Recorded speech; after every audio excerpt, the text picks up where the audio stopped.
বিরোধিতাই কি একমাত্র আপনার বা বিএনপির রাজনীতি? বেগম জিয়া উঠে বললেন আমরা ভারত বিরোধিতা করি, কি বলেছে? আমি বাংলাদেশের রাজনীতি করি, স্বাধীনতা সার্বভৌমত্বের কথা বলি।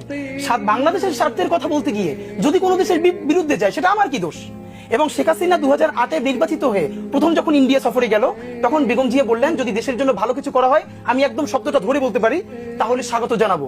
যদি কোনো ষড়যন্ত্রের চুক্তি করে আসা হয়, পথে কাঁটা বিছিয়ে দেব। পরের দিনই বাংলাদেশের সমস্ত মূলধারা মিডিয়া যারা এখন বিরাট বিএনপিপন্থী হয়ে উঠেছে তারা আর্টিকেল লিখলেন বেগম জিয়া এখানে কাটা বলতে কি বুঝলেন? গ্রেনেড হামলা, বোমা বিছিয়ে দেবে হাসিনাকে। ওই যে 21শে আগস্টে গ্রেনেড হামলা করেছে সেটাই বলছে।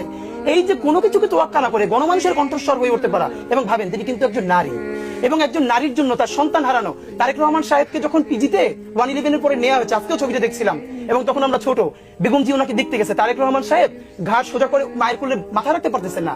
একজন মায়ের সামনে সন্তানকে পিটানো হচ্ছে, পরে সন্তানটাকে অলমোস্ট হত্যা করা হয়েছে, সবকিছু নাই হয়ে গেছে। কি পরিমাণ ঔনারশিপ দেশ, মানুষের প্রতি কমিটমেন্ট থাকলে তিনি বলেন এই দেশ ছাড়া আমার আর কোনো জায়গা নেই, আমি আর যাব। দেশের বাইরে আমার কোনো ঠিকানা নেই, এটাই হলো আমার ঠিকানা।